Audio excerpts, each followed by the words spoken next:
मुझे जो मौका मिला, मुझे पता था कि ये बहुत बड़ा चैलेंज है। इन तीनों दिग्गज कलाकारों से अलग हटके मेरा कैरेक्टर लगना चाहिए कि आज वीएफएक्स से सब कुछ कर लेते हैं लोग, बट वो जो रियल का जो फील है वो अद्भुत है। मतलब अलग ही कैरेक्टर बन जाते हैं पीने के बाद। तो उन सब को ऑब्जर्व किया है और कहीं ना कहीं ऑल्टर ईगो रहा है। जो नहीं पीते हैं उनको दारू की एक्टिंग ज़्यादा करने में मज़ा आता है। तो मुझे भी बहुत मज़ा आया। Favourite travel destination? Favourite destination, इस पे लोग बहुत कोसेंगे मुझे। फुटबॉल या वीडियो गेम? अरे बाप रे, ये तो वर्ल्ड वॉर 3 वाला क्वेश्चन, सबसे डिफिकल्ट क्वेश्चन है मेरे लिए। शाहरुख खान या सनी देओल? ओहो,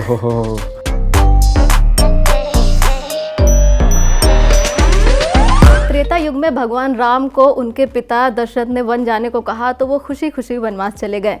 लेकिन ये कलयुग है, यहाँ के बेटों ने ही अपने पिता को वनवास भेज दिया है। गदर मचाने के बाद अनिल शर्मा लेकर आए हैं वनवास, और ये एक ऐसी फिल्म है जिसे देखने के लिए आपको रुमाल लेकर जाना पड़ेगा थिएटर। और आज हमारे साथ है उत्कर्ष शर्मा, और बहुत बहुत स्वागत है उत्कर्ष आपका जनसत्ता में। कैसे हैं आप? जी ज्योति जी, थैंक यू सो मच, मेरा सौभाग्य है। तो ये जो फिल्म है, अपने ही देते हैं अपनों को वनवास, तो इसका जो कॉन्सेप्ट है इससे आप कितना आप रिलेट कर पाएँ, और जब आपने ये फिल्म की बनारस में तो वहाँ का एक्सपीरियंस कैसा रहा?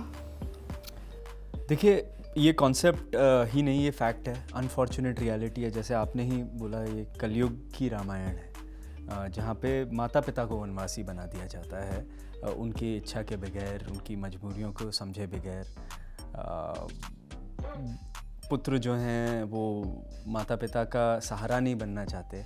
बेटियां जो हैं वो भूल जाती हैं कि जिस पिता ने उनको हमेशा उनकी सारी ज़रूरतें पूरी की, आज वो उनको खाने का निवाला भी नहीं पकड़ाना चाहती है। तो ये अनफॉर्चुनेट रियलिटी है हमारे सोसाइटी में, और फिल्म के माध्यम से हम डेफिनेटली लोगों में, यंग ऑडियंस में जागरूकता फैलाना चाहते हैं कि दुनिया में कितनी भी कठिनाइयाँ आएँ, कुछ भी आएँ, आपको माता पिता का सहारा बनना है। क्योंकि पिक्चर के ट्रेलर में भी आपने देखा होगा कि माँ बाप का धर्म है, माँ बाप का कर्म है बच्चों को पालना, बट बच्चों का धर्म है माँ बाप को संभालना। तो it is about right and wrong and understanding why you have been born, है ना। लाइफ का जो एक साइकिल है उसे आपको पूरा करना है। माता पिता एक दिन तो चले ही जाएंगे, बट जब तक हैं तब तक आपको उनको प्रोटेक्ट करके रखना है और उनका सहारा बन के रहना है। ये चीज़ एक बहुत ही एंटरटेनिंग और एक ट्रेजिक कॉमेडी के वे से हमने ये कहानी सोची है, और फैमिली फिल्म है तो पूरे बच्चे से लेके बूढ़े तक सब देख सकते हैं। और वीरू वॉलंटियर के रूप में तो आप बिल्कुल छा गए हैं ट्रेलर में। मतलब इतने कमेंट्स में इतनी तारीफ मिल रही, एक भी नेगेटिव कमेंट नहीं मिलेगा आपको, और लोग इतना पसंद कर रहे हैं आपके किरदार को। इवन नाना पाटेकर ने कहा था कि उत्कर्ष ने तो मुझसे भी अच्छा काम किया है। तो अरे नहीं, वो नाना सर का बड़प्पन है। वो बहुत दिग्गज कलाकार हैं, और उनकी परफॉर्मेंस जो इस फिल्म में है वो मतलब वो खुद कहते हैं कि मैं वापस नहीं कर सकता, तो मैं उसके ऊपर क्या ही बोलूं। और बट वो एक विटनेस करने लायक चीज़ है। नाना सर इतने सालों बाद बिग स्क्रीन पे आ रहे हैं, और जो यंगर ऑडियंस है वो उनको जब देखेगी वो समझेगी कि हमारे देश में किस लेवल के परफॉर्मर्स रह चुके हैं और हैं। बनारसी जो आप कह रही हैं, मैं बहुत फॉर्चुनेट हूँ कि मुझे बनारसी कैरेक्टर प्ले करने का मौका मिला। आप कहाँ से हैं वैसे? इलाहाबाद से हैं। ओके, तो आप थोड़ा सा फेमिलियर होंगी वहाँ के लोगों से। बट बनारसी कैरेक्टर हमेशा यूनिक रहा है, बिग स्क्रीन पे हमेशा हिट रहा है।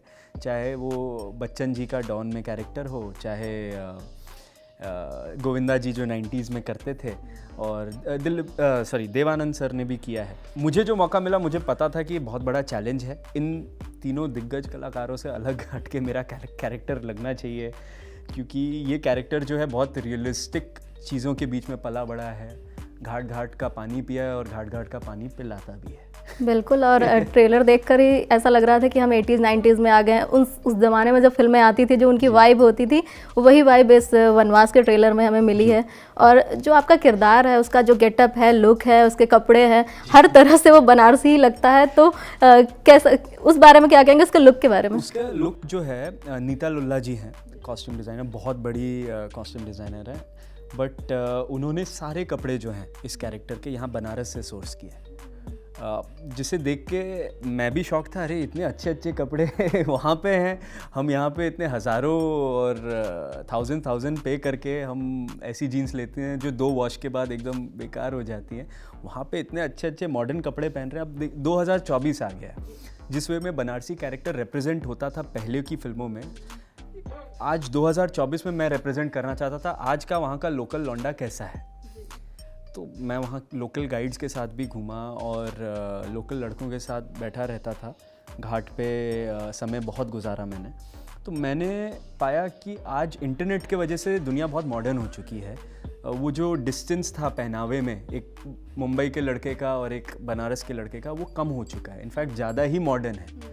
क्योंकि आज ये भी वो रील देख रहे हैं कि गेट रेडी विथ मी, और ये अमेरिका की रीलें देख रहे हैं, तो अपने अंदाज में वो थोड़ा मतलब अपने आप में भौकाल बने रहते हैं।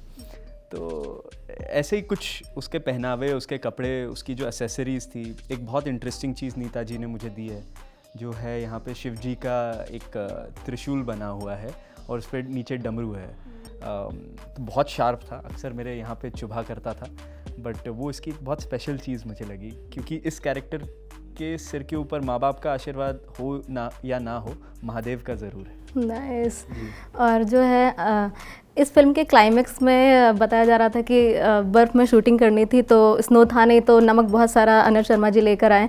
उसके बाद वहाँ सच में स्नोफॉल होने लगी, तो बोला गया कि ये भगवान का आशीर्वाद है, कि भगवान भी चाहते थे कि बहुत अच्छे से हो।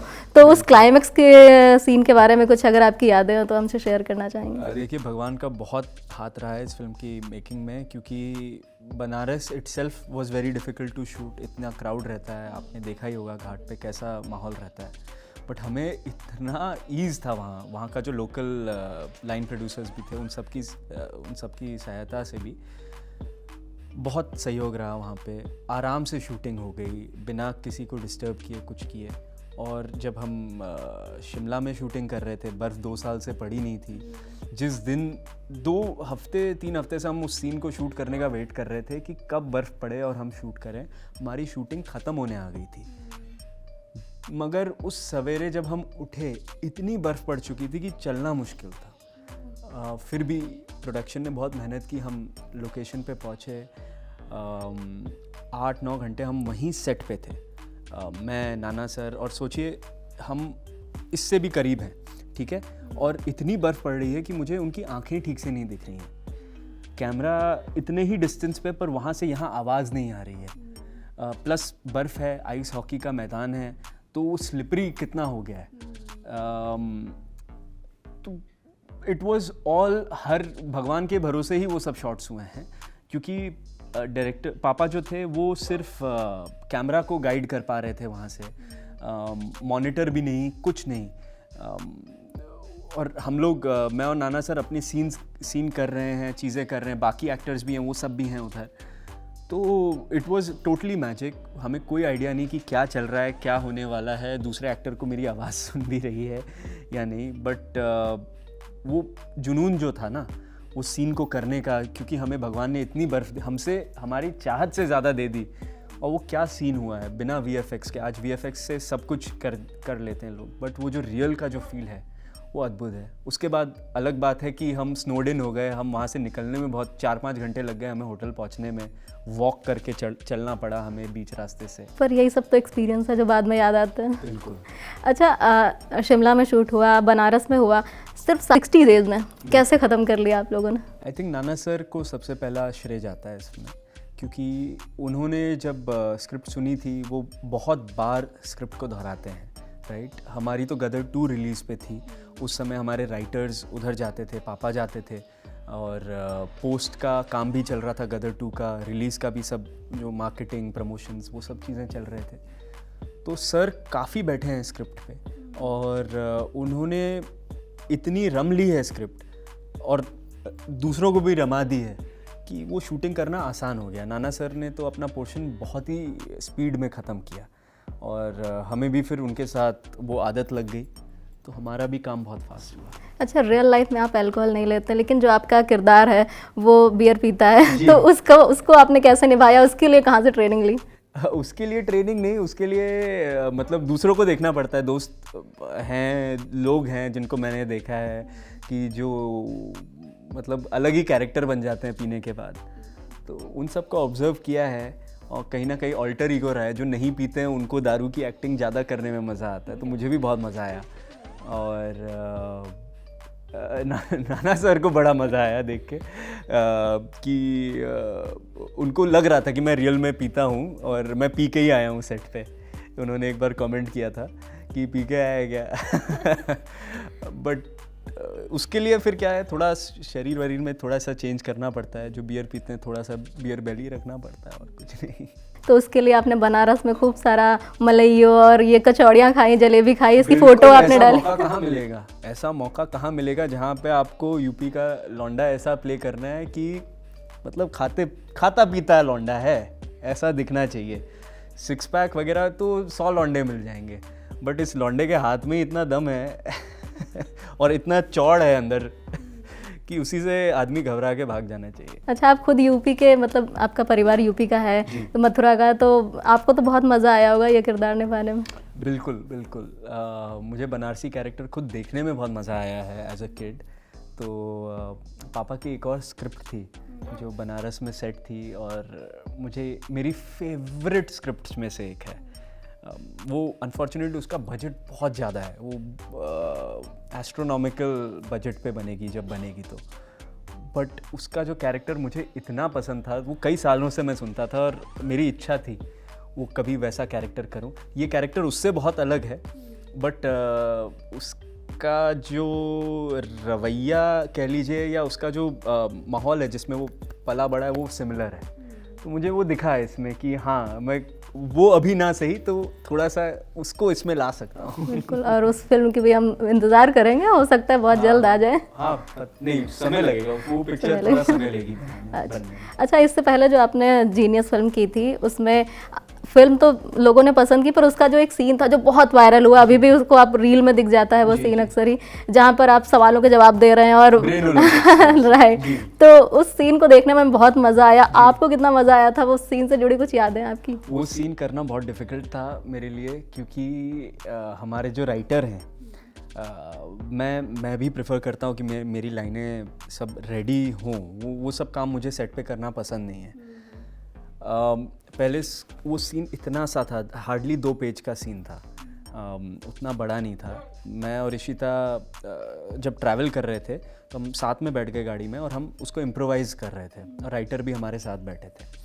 तो उसमें कई जो ऐसी लाइनें हैं कि हिंदी में बोलिए ना, ज़्यादा प्यारी लगती हैं आप, वो सब हमने इम्प्रोवाइज़ की हुई हैं। तो अब रियल IIT रुड़की में हमने शूट किया, वो रियल बच्चे बैठे हुए हैं IIT के।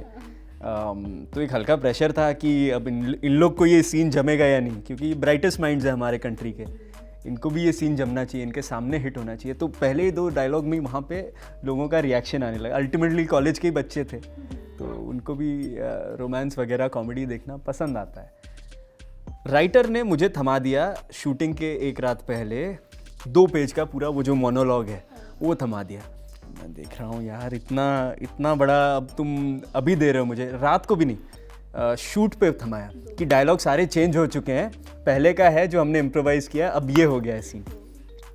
वो इतना टेक्निकल डायलॉग्स हैं कि ये हुआ है, वो हुआ है, वो हुआ है। मेरे कुछ फंबल भी हुए, 1 टेक में नहीं हुआ वो सीन, कुछ फंबल हुए, बट वो सीन का जो ग्राफ करने में जो मज़ा आया ना, because I was discovering the dialogues my self while I was performing it, so that was really fun and I think it turned out well. People still remember it. बिल्कुल, तभी लोग आज भी इतना देखते हैं उसे। अच्छा, आपने बोला था कि आपकी जो मॉम है वो आपकी क्रिटिक है, तो वनवास देखी, उन्होंने क्या बोला? मेरी मॉम मेरी सबसे बड़ी फ़ैन भी है और सबसे बड़ी क्रिटिक भी हैं, और उनके फीडबैक लेने से मुझे डर भी लगता है कभी कभी, तो मैं लास्ट जाता हूँ उनके पास फीडबैक लेने। अगर पापा कोई चीज़ ओके भी बोल देते हैं, तो जब तक मम्मी का लुक नहीं आता मुझे या कुछ हिंट नहीं आता, तब तक मुझे संतुष्टि नहीं होती कई बार, अगर वो सेट पे हों, क्योंकि वो प्रोड्यूसर भी हैं फिल्म की, उन्होंने सारा प्रोडक्शन वगैरह लीड किया है हमारे EP परमिंदर जी के साथ। तो वो माँ हैं तो वो हर मेरी कमज़ोरी, हर स्ट्रेंथ जानती हैं। और फिल्म देखने के बाद उनकी आंखों में आंसू थे, मेरे लिए वही सबसे ज़्यादा ज़रूरी था। और उसके बियॉन्ड कुछ नहीं है, कोई फीडबैक नहीं। रूम फॉर इम्प्रूवमेंट वगैरह तो हर फिल्म में होता है, हर एक्टर के लिए होता है, बट अल्टीमेटली फिल्म का इम्पैक्ट चलना चाहिए। फिल्म में अगर उनको अपना बेटा नहीं दिख रहा है और वो कैरेक्टर दिख रहा है, वो मेरे लिए विक्ट्री है। तो कहीं ना कहीं उनको एंटरटेन किया मैंने, कहीं ना कहीं उनको रुलाया, कहीं ना कहीं हंसाया, बस वही विक्ट्री है। अच्छा, बागबान को लेकर लोग जोक करते हैं कि ये एक ऐसी फिल्म है जो एडल्ट ना होने के बाद भी अपने मम्मी पापा के साथ आप नहीं देख सकते हैं। तो आपकी जो वनवास आ रही है काइंड ऑफ वैसी ही फिल्म है, कुछ कुछ बागबान जैसी। तो आप तो अपने पिताजी के साथ ये फिल्म जब बना रहे थे तो कुछ ऐसा मोमेंट नहीं आता था कि कुछ? बागबान थोड़ी मोर सीरियस है, मैं मानता हूँ, हालांकि उसमें भी रोमांटिक एंगल बहुत बेहतरीन था। बट ये फिल्म क्या है, ये आपने ट्रेलर में भी देखा होगा, ये बहुत कॉमेडी में लिपटी हुई एक सीरियस फिल्म है और एक गहरी फिल्म है, गहरे सोशल सब्जेक्ट को हाईलाइट करती है। तो पापा के ऐसे जो सब्जेक्ट होते हैं, बागबान के मीम्स भी बनते हैं ना कि माता पिता आज तक कोस रहे हैं कि तू भी मेरे साथ ऐसा करे, ऐसे मीम्स बनते हैं। ये फिल्म आई थिंक यूथ के लिए ज़्यादा है, कि यूथ माँ बाप को लेके जाएगा, मुझे ये लगता है। ये फिल्म ऐसी है, जब एक बार वर्ड आउट होगा, चीज़ें पिक्चर आउट होगी, तो मुझे लगता है यूथ खुद लेके जाएगा, क्योंकि वो एक मेरी अंदर से चाह है कि मैं एक भरी पूरी फैमिली फिल्म देखूं अपने माता पिता के साथ as an audience.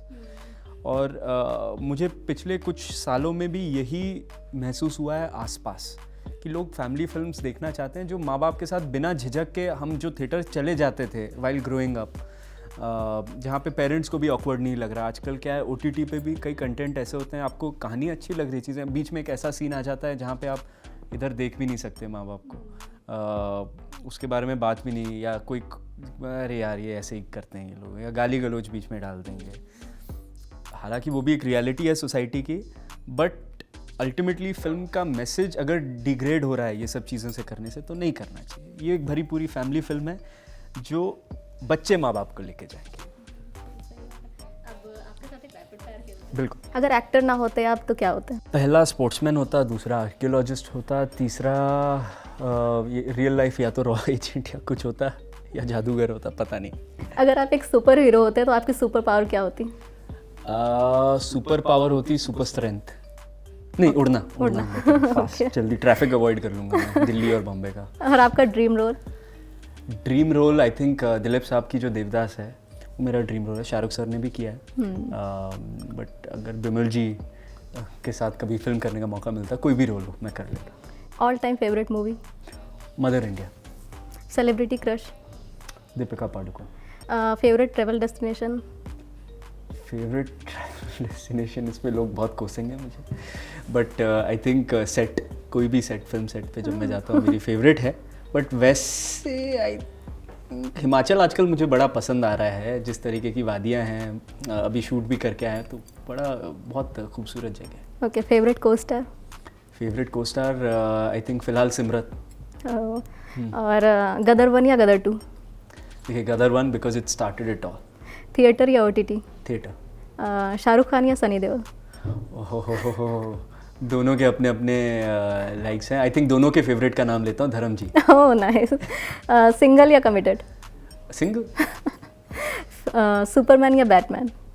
Batman. Books या गिटार? गिटार। फुटबॉल या video game? Recently guitar. Football या वीडियो गेम? अरे बाप रे, ये तो World War 3 वाला क्वेश्चन, सबसे डिफिकल्ट क्वेश्चन है मेरे लिए, बट अगर रियल लाइफ में खेलने मिले तो ज़्यादा फन होता है। I can avoid video games for that, so football. Action या comedy? Action comedy. Morning person या night person? Morning person. Tea या कॉफी? कॉफी। गांव या शहर? आजकल Tier 2 सिटीज़ जो हैं वो ज़्यादा बेटर है, उनमें इंफ्रास्ट्रक्चर भी है, करेक्ट डेवलपमेंट भी हो रहा है, गांव की फीलिंग, गांव की सादगी भी है, और शहर की अमेनिटीज़ भी हैं। नाइस। टाइम ट्रेवल या world travel? Time travel. Okay, thank you Utkarsh, बहुत अच्छा लगा आपसे बात करके, बहुत Likewise. मज़ा आया और उम्मीद करते हैं आपकी वनवास बहुत पसंद आए और जो ऑडियंस अपने माता पिता के साथ फिल्म देखना जाना चाहते थिएटर जा नहीं पाते वो ज़रूर जाएंगे। बिल्कुल बिल्कुल। Thank you so much, thank you.